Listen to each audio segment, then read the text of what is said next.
ناظرین آپ دیکھ رہے ہیں ماسٹر ٹی وی، میں ہوں ایاز مورس۔ پروگرام باتوں باتوں میں آپ کو خوش آمدید کہتے ہیں، اور آپ جانتے ہیں اس پروگرام میں ہم آپ کو مختلف لوگوں سے ملواتے ہیں، اور آج جو میرے ساتھ مہمان شخصیت ہیں وہ پاکستان میں پاکستانی مسیحیوں میں ادب کے حوالے سے بہت بڑا اور بہت جانا پہچانا نام ہے۔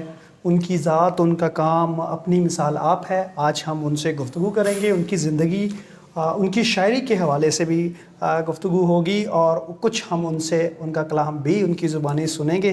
آج میرے ساتھ ڈاکٹر قمر فروز صاحب موجود ہیں، جو کہ پاکستانی مسیحیوں کے لیے ایک اثاثہ ہیں، اور ان کی خدمات اور ان کی زندگی کی باتیں اور ان کو جو ایوارڈ اور جو وہ خدمات سر انجام دے سکے ہیں، ہم ان کے حوالے سے بھی ان سے گفتگو کریں گے۔ ڈاکٹر صاحب، سب سے پہلے تو بہت بہت شکریہ، آپ نے وقت دیا اور ہمارے ساتھ گفتگو کریں۔ نہیں، بڑی مہربانی جی، آپ نے باقاعدہ کہا، نہایت نوازش آپ کی۔ تھینک یو سو مچ۔ سب سے پہلے تو میں آپ کی ابتدائی زندگی کے حوالے سے جاننا چاہوں گا، کہاں کہاں آپ نے تعلیم حاصل کی، اور پھر اس کے بعد آپ نے صحافت سے باقاعدہ آغاز کیا، اور پھر آپ کا جو ہے وہ ادب میں اور شاعری میں آپ کا خاصا نام رہا۔ تو اس کہانی کا آغاز کہاں سے ہوا؟ میں عرض کرتا ہوں کہ میری پیدائش 4 اپریل 1938 کو صحیح فیروز پور انڈیا میں ہوئی، صحیح جہاں میرے والدین بغرض ملازمت ٹرانسفر ہو کر گئے ہوئے تھے۔ میرے والد میڈیکل ڈاکٹر تھے، اور وہ فیروز پور میں آرڈیننس ڈیپو ہاسپٹل تھا، اس ہاسپٹل کے یونٹ ہاسپٹل اس کے وہ انچارج تھے، اور میری والدہ سول ہاسپٹل میں لیڈی ہیلتھ وزٹر تھی۔ صحیح۔ تو جب پاکستان بن رہا تھا تو میرے والدین کو انگلش گورنمنٹ نے پوچھا کہ ملک تقسیم ہو رہا ہے، آپ کس طرف جانا چاہیں؟ صحیح۔ تو میرے نانا اور دادا کیونکہ کا تعلق سیالکوٹ اور گوجرانوالے سے تھا، صحیح۔ لہذا میرے والدین نے کہا کہ ہم پنجاب کے اس حصے میں، تو ان کو لاہور تبدیل کر دیا گیا۔ صحیح۔ تو میرے والد لاہور آرڈیننس ڈیپو یونٹ ہسپتال کے انچارج ہو کر آ گئے، اور میری والدہ ٹیمپل روڈ گورنمنٹ ہاسپٹل میں لیڈی ہیلتھ وزٹر کی حیثیت سے آ گئی، اور یہیں میں نے پھر 4th جماعت کا امتحان پاس کیا ایک ٹاٹ والے اسکول میں، صحیح۔ ٹیمپل روڈ پر، اور اس طرح زندگی کا آغاز ہوا۔ اور پاکستان ہم جہاں تھے، ہم وہاں سے 26 اگست 46 کو آ گئے تھے۔ 47 میں پھر جب پاکستان بنا تو اس وقت میں 4th جماعت کا اسٹوڈنٹ تھا، اور پاکستان جو ہے جب بن رہا تھا تو ہم بچے پاکستان کے حوالے سے نعرے لگاتے تھے، ہاتھ میں بیڑی منہ میں پان لے کے رہیں گے پاکستان۔ پاکستان عمر میں مجھ سے 10 سال چھوٹا ہے، چھوٹا، اچھا، عمر میں۔ صحیح۔ تو میں نے اس طرح پھر میں نے 5ویں جماعت سلویشن آرمی ہائی اسکول سے کی، اور 6ٹھی سے 10ویں تک میں رنگ محل مشن ہائی اسکول میں رہا، اور رنگ محل مشن ہائی اسکول میں معروف شخصیات میرے ساتھ 6ٹھی سے 10ویں تک، بدر الزمان، قمر الزمان اور منیر حسین بہت بڑے گلوکار تھے، جن کا ایک گانا بڑا معروف تھا کہ دلا ٹھہر جا یار دا نظارہ لین دے۔ یہ 6ٹھی سے 10ویں تک میرے کلاس فیلو رہے۔ قمر الزمان، بدر الزمان آج بھی بہت بڑے فنکار ہیں، اور کلاسک میوزک کے استاد ہیں۔ تو بعد میں پھر یہاں سے میری والدہ کا تبادلہ لالیاں ہوا، جب میں نے میٹرک کر لیا ہوا تھا تو وہاں سے ربوہ 10 میل کے فاصلے پر تھا، تو وہاں میں نے TI کالج میں FA کیا، اور اس کے بعد پھر میں بعض حالات ایسے ہوئے کہ میں گھر چھوڑ کر ضلع سرگودا چلا گیا، جو لالیاں سے بڑے قریب تھا۔ لالیاں سے میں نے صحافت کا آغاز کر دیا تھا، وہاں میں نے مختلف لائل پور کے مختلف اخبارات کی نامہ نگاری، جس میں روزنامہ غریب، روزنامہ عوام، روزنامہ سعادت اور لاہور کا روزنامہ امروز شامل تھے، میں وہاں نامہ نگاری کرتا رہا، صحافت کی لالیاں میں صحافت کی بنیادی میں نے رکھی صحیح. اس سے پہلے اس طرح. اس کے بعد میں سرگودے چلا گیا. سرگودہ میں نے اپنی شاعری کا آغاز میں نے سرگودے کیا، اور وہاں میرے ابتدا میں میرے استاد تھے شاعر شباب حضرت الطاف مشہدی. واہ. تو ان سے اصلاح لینی شروع کی، اور میری عمر اس وقت 18-19 سال تھی جب میں ہفتہ روزہ خودی اور ہفتہ روزہ پیام قائد کا میں مدیر بنا. صحیح. تو اس طرح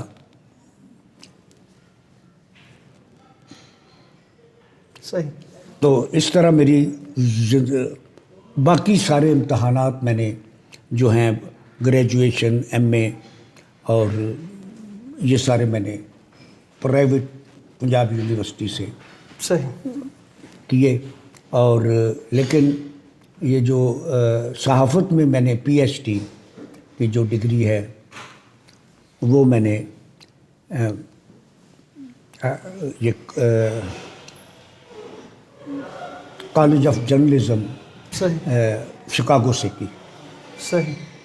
اور میرا سبجیکٹ تھا کمیونٹی جرنلزم. واہ زبردست. اور پھر میں نے صحافت کا آغاز میں بتا چکا ہوں سرگودہ سے کیا میں نے. وہاں بھی مختلف ڈیلی اخبارات کا میں نامہ نگار رہا، امروز، کوہستان کا، خلال پاکستان کا، اور ساتھ ہی ہفتہ روزہ خودی اور ہفتہ روزہ پیام قائد کا میں صحیح. یعنی 18-19 سال کی عمر میں مدیر رہا. مدیرہ. صحیح. جیسے آپ نے بتایا کہ آپ نے کمیونٹی جرنلزم میں جو ہے وہ پی ایچ ڈی کی، اور آپ کا جو موضوع تھا وہ اسی کی بھی شاید آپ نے بنیاد اپنا جو آپ کا شاداب میں ہے. عرض کروں کہ یہاں کمیونٹی کا تصور مختلف ہے پاکستان میں. آئی سی. اچھا اچھا. یہاں کمیونٹی مذہب کی بنیاد مذہب پر، کی بنیاد. صحیح. لیکن جو کمیونٹی جرنلزم ہے وہ سبجیکٹ بڑا واسٹ ہے. واسٹ. صحیح. وہاں ایک علاقہ ہے، صحیح. اس علاقے سے جو اخبار نکلتا ہے وہ اس کمیونٹی کا اخبار ہے. صحیح. صحیح. وہ علاقائی اخبار جو ہے اس کمیونٹی کا ہے. پھر مختلف پیشوں کے جرائد، صحیح. نرسز کا جریدہ نکلتا ہے، ڈاکٹرز کا، کسانوں کا، مزدوروں کا، یہ ساری کمیونٹی. صحیح. تو یہ کمیونٹی کا تصور پاکستان میں پاکستان میں آپ کو مزے کی بات بتاؤں کہ ہماری ایک میری شاگرد بھی تھیں، اور ریڈیو پاکستان میں وہ اپنا ڈپٹی کنٹرولر ریٹائر ہوئی تھی، وفات پا چکی ہیں. میری شاگرد بھی تھی، بہت بڑی شاعرہ بھی تھی. تو انہوں نے ان کو یہاں سے تھائی لینڈ میں بھیجا گیا. وہاں ایک کمیونٹی براڈ کاسٹرز کا اجلاس ہو رہا تھا. صحیح. تو انہوں نے سب ملکوں سے لوگ بلوائے تھے، انڈیا سے بھی، پاکستان سے بھی. تو انہوں نے پاکستان سے ٹی وی کی طرف سے ایک الیگزینڈر صاحب ہیں جو نیلو کے بھائی ہیں. صحیح. تو ان کو بھیجا گیا، اور اس کو نسرین کو بھیجا. تو انہوں نے وہاں ان سے پوچھا کہ آپ کا کس کمیونٹی سے تعلق ہے؟ تو انہوں نے کہا کرسچن.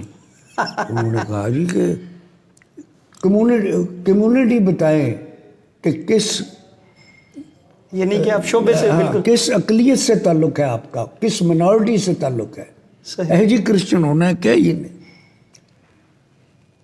تو وہ تھا وہاں اقلیت کا بھی تصور جو ہے بین الاقوامی سطح پر، صحیح. جو اقوام متحدہ کے چارٹرڈ میں ہے، صحیح. اس میں مذہب شامل نہیں. مذہب کی مذہبی کوئی اقلیت نہیں ہوتی. صحیح. وہاں رنگ، نسل، زبان اور ثقافت، صحیح. یہ 4 چیزیں ہیں جن کی بنیاد پر اقلیت کا تصور بین الاقوامی سطح پر ہے. یہ اقلیت کا تصور انڈو پاکستان میں یہ مذہبی اقلیتوں کو دیا گیا. تو مذہبی طور پر تو کئی لوگ اقلیت ہیں. اب میرے ملک میں اکثریت مسلک کے اعتبار سے دیکھیں تو اہل سنت الجماعت کی ہے. صحیح. اور اہل تشیع کو دیکھیں تو وہ اقلیت ہے. اگر مذہبی طور پر دیکھنا ہو تو یہ تصور ہی نہیں ہے. صحیح. سر جیسے آپ نے بتایا اس حوالے سے آپ انٹرفیتھ ڈائلاگ کے بھی بانیوں میں شمار کیے جاتے ہیں. میں یہاں جب اب تو این جی او بن گئے, بڑے لوگ اس قسم کے کاموں میں لگ گئے. جب ہم نے شروع کیا تھا 69 میں, اس وقت یہ پرچہ بھی انٹرفیتھ ڈائلاگ کے حوالے سے ہی صحیح جاری کیا گیا تھا. صحیح اور یہ بشپ عنایت مسیح صاحب کی خواہش پر, صحیح جو اس وقت لاہور میں پاکستان کے پہلے پاکستانی اینگلیکن بشپ, صحیح اور اس کے بعد جب 70 میں پاکستان جب چرچا پاکستان بن گیا تو وہ پہلے لاہور ڈائسس کے چرچا پاکستان کے بشپ اور ماڈریٹر صحیح تھے. تو وہ تھے, اور مولانا عبد القادر آزاد تھے صحیح جو بادشاہی مسجد کے امام تھے, اور ایک بیلجیم فادر تھے بٹلر. ہم نے یہ اس کا آغاز کیا تھا.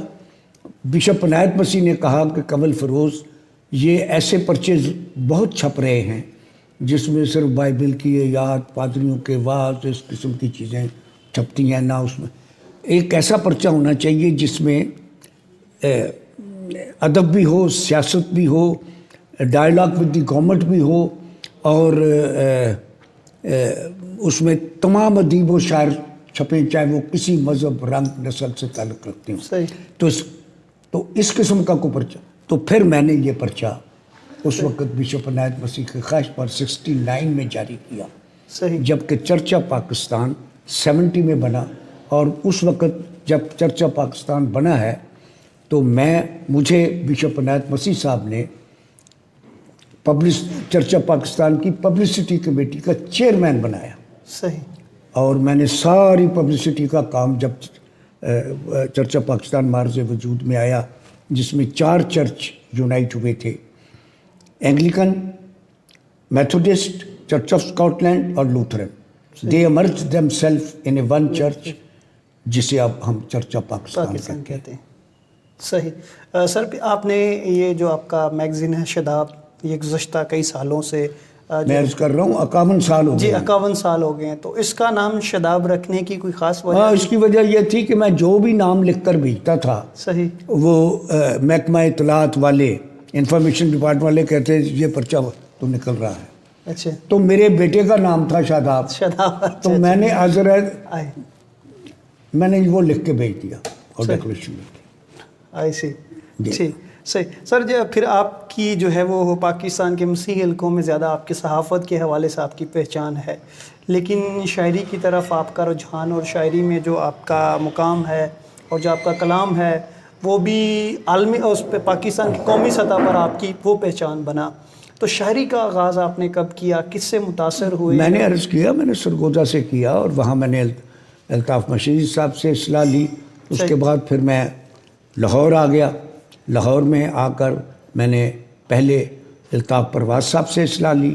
اس کے بعد میں حضرت احسان دانش کا شاگرد رہا, اور اس وقت تک شاگرد رہا جب تک کہ انہوں نے مجھے فارغ التحصیل نہیں کر دیا. صحیح, کہ جاؤ کنول فیروز, اب تمہیں اصلاح کی ضرورت نہیں ہے. تو اس طرح, اور میری 5 کتابیں شاعری کی چھپ چکی ہیں, اور مجھے یہ اعزاز حاصل ہے کہ میں پاکستان میں, اگرچہ مجھے یہ تمغہ امتیاز برائے ادب ملا, اگرچہ مجھے یہ مسیح ہونے کی وجہ سے نہیں, میری ادبی خدمات کے اعتراف میں مجھے دیا گیا, لیکن پاکستان میں جب سے پاکستان بنا ہے میں پہلا شخص ہوں مسیحوں میں جس کو یہ تمغہ امتیاز برائے ادب ملا.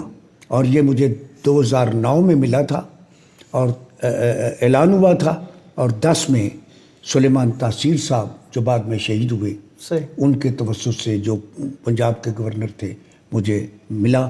پھر مجھے انٹرنیشنل میڈیا فاؤنڈیشن کی طرف سے مجھے پہلا گولڈ میڈل ملا ادب کے حوالے سے, جو ڈاکٹر نسیم ارشد شاہ جو اس وقت چیف جسٹس آف پاکستان تھے, ان کے توسط سے مجھے وہ دیا گیا. اور اس کے علاوہ خدا نے مجھے, میں ہمیشہ کہا ہے کہ I am a blessed person, کہ مجھ پر گورنمنٹ کالج یونیورسٹی میں مجھ پر ایم فل کا تھیسس ہوا. صحیح. کمل فیروز فن اور شخصیت. یہ سارا سرفراز ایک خاتون نے لکھا ایم فل کا تھیسس جو گورنمنٹ کالج یونیورسٹی کی اسٹوڈنٹ تھی. تو اس کے بعد جب وہ تھیسس مکمل ہو گیا اور اپروو ہو گیا تو وہ پاس ہو گئی. تو اس کو اب وہ کنیڈ کالج میں لیکچرر. سر میں چاہوں گا اپنے ویورز کے لیے بھی کہ ہم آپ کا ہی کلام آپ ہی کی زبانی سنیں اور بالکل جو ہے وہ میں نے انٹرفیت کی بات کر رہا تھا. انٹرفیت کے حوالے سے میں نے 2 شعر کہے ہوئے ہیں جو زبان زد عام ہو چکے ہیں. صحیح. ایک شعر تو تھا کہ دین کوئی بھی اختیار کرے. صحیح. دین کوئی بھی اختیار کرے آدمی آدمی سے پیار کرے. واہ کیا بات ہے, بہت زبردست. اور 2 ہی باتیں یاد رکھیں عمر بھر. صحیح. انٹرفیت کے حوالے سے صحیح. سوری 2 ہی باتیں یاد رکھیں عمر بھر, احترام دین و مذہب, احترام آدمی. بالکل. احترام دین و مذہب, احترام آدمی. تو یہ تھی باتیں. اور کچھ شعر میں زبانی آپ کو سناتا ہوں, پھر کتاب میں سے سنا دوں گا, کہ جو میرے بہت معروف ہوئے. صحیح. جو زبان زد عام ہیں اور انڈیا میں بھی سنائے جاتے ہیں اور ٹی وی پر اور یہ جو ہے سوشل میڈیا پر عام ہے. وہ ایک شعر ہے کہ ایک مصرع ہے زندگی میری. واہ کیا بات ہے. ایک مصرع ہے زندگی میری, آپ چاہیں تو شعر ہو جائے. واہ. اس کے بارے میں تو میں کئی انٹرویوز میں یہ بات کر چکا ہوں کہ خاتون نے سوشل میڈیا میں لکھا کہ کمل فیروز نے پرپوز کرنے کا شعری طریقہ بتا دیا. تو اس طرح ایک اور شعر ہے اس کے علاوہ کہ ایک مصرع ہے زندگی میری, آپ چاہیں تو شعر ہو جائے. اور دوسرا شعر ہے کہ یوں ہی آنکھوں میں آ گئے آنسو, یوں ہی آنکھوں میں آ گئے آنسو, چاہیے آپ کوئی بات نہیں. واہ یوں ہی آنکھوں میں آ گئے آنسو, بہت اعلیٰ, جائیے آپ کوئی بات نہیں. اور پھر یہ شعر بڑا معروف ہوا کہ میں رسم عاشقی کو شہر میں رسوا نہیں کرتا, میں رسم عاشقی کو شہر میں رسوا نہیں کرتا, محبت میں بھی کرتا ہوں مگر چرچا نہیں کرتا. واہ کیا رسم عاشقی کو شہر میں رسوا نہیں کرتا, محبت میں بھی کرتا ہوں مگر چرچا نہیں کرتا. اور ایک شعر جس میں پہلے مصرے میں موڈ مختلف ہے, دوسرے مصرے میں موڈ مختلف ہے.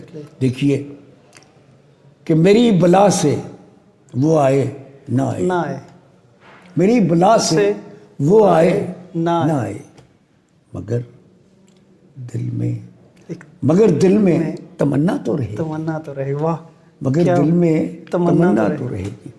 تو اب کہتے ہیں تو ایک آدھ غزل میں ضرور اس میں سے آپ کو سنا دیتا ہوں. یہ میری 5 کتابیں ہیں. صحیح. پہلی کتاب 68 میں چھپی تھی, شہر صلیب و گل. صحیح. دوسری کتاب تھی شاخ شب وصال. صحیح. تیسری کتاب تھی شام فرات دل. چوتھی کتاب تھی شفق شام فرات دل, اور چوتھی کتاب تھی شام فرات دل کے بعد تھی شفق صبح غزل, اور یہ 5ویں کتاب ہے شکست صدائے دل. تو اس میں سے یہ 5ویں کتاب ہے. 6ٹھی کتاب زیر ترتیب ہے حالات پہ. دیکھیے غزل. حالات پہ اگرچہ نظر کر رہا ہوں میں, حالات پہ اگرچہ نظر کر رہا ہوں میں, انسانیت سے پیار مگر کر رہا ہوں میں. حالات پہ اگرچہ نظر کر رہا ہوں میں, انسانیت سے پیار مگر کر رہا ہوں میں. سب ہیں خدا پرست فقط میں ہوں بت پرست. سب ہیں خدا پرست فقط میں ہوں بت پرست, اس مومنوں کے شہر میں کافر رہا ہوں میں. سب ہیں خدا پرست فقط میں ہوں بت پرست, اس مومنوں کے شہر میں کافر رہا ہوں میں. اسی قبیل کا ایک شعر میرا بڑا معروف ہے اور کئی دوستوں نے اس پر کالم بھی لکھے. اس کو عنوان بنا کر وہ شعر ہے کہ عمر گزری ہے میری شہر کے بت خانوں میں, واہ عمر گزری ہے میری شہر کے بت خانوں میں وہ کافر ہوں جو رہتا ہے مسلمانوں میں. واہ واہ عمر گزری ہے میری شہر کے بت خانوں میں. روزنامہ پاکستان میں میرے ایک دوست ناصر زیدی نے میں وہ کافر ہوں جو رہتا ہے مسلمانوں میں عنوان جمع کر 2 دفعہ کالم لکھے. صحیح. اور سب ہیں خدا پرست فقط میں ہوں بت پرست. اس مومنوں کے شہر میں کافر رہا ہوں میں. آؤ مجھے سلام کرو سوچتے ہو کیا, کیا آؤ مجھے سلام کرو سوچتے ہو کیوں, سوچتے ہو کیا کتنے حسین لوگوں کا دلبر رہا ہوں میں. واہ واہ. آؤ مجھے سلام کرو سوچتے ہو کیا کتنے حسین لوگوں کا دلبر رہا ہوں میں. اور جرم وفا سے ماورا میں نے کیا ہے کیا, جرم وفا سے ماورا میں نے کیا ہے کیا, کیوں اس کے شہر جاتے ہوئے ڈر رہا ہوں میں.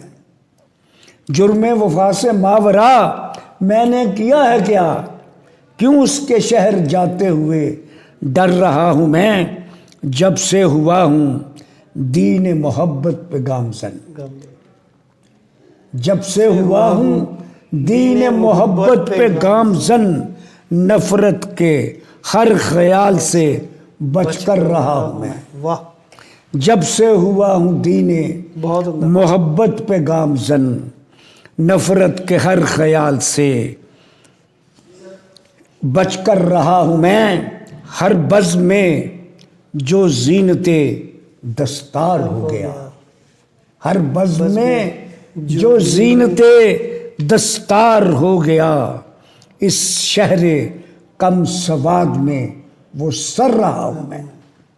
ہر بزم میں جو زینت دستار ہو گیا. میری کئی دفعہ دستار بندی کی گئی. صحیح صحیح. اس حوالے سے ذہن میں یہ بات تھی. ہر بزم میں جو زینت دستار ہو گیا اس شہر کم سواد میں وہ سر رہا ہوں میں. ہاں اس کی یاد اب بھی ستاتی ہے بار بار. ہاں اس کی یاد اب بھی ستاتی ہے بار بار. کہتا ہے کون اس پہ کمل مر رہا ہوں میں, کہتا ہے کون اس پہ کمل مر رہا ہوں میں. تھینک یو سو مچ سر. بہت بہت شکریہ, آپ نے وقت دیا اور اتنا خوبصورت اپنا کلام اپنی زندگی کے واقعات پیش کیے. میں آپ کا انتہائی مشکور ہوں, آپ نے وقت دیا. It's all right sir. آپ نے زحمت کی, تشریف لائے کراچی سے اور مجھے پہلے ٹیلی فون پر کہا, پھر یہاں کرنل عظیم صاحب نے یہ اہتمام کر کے دیا. Thank you so much. Thank you. God bless you. Thank you. ناظرین اسی کے ساتھ آپ سے اجازت چاہیں گے. اپنا بہت سارا خیال رکھیے گا. شاد رہیں اور آباد رہیں آپ. God bless you to all. Thank you.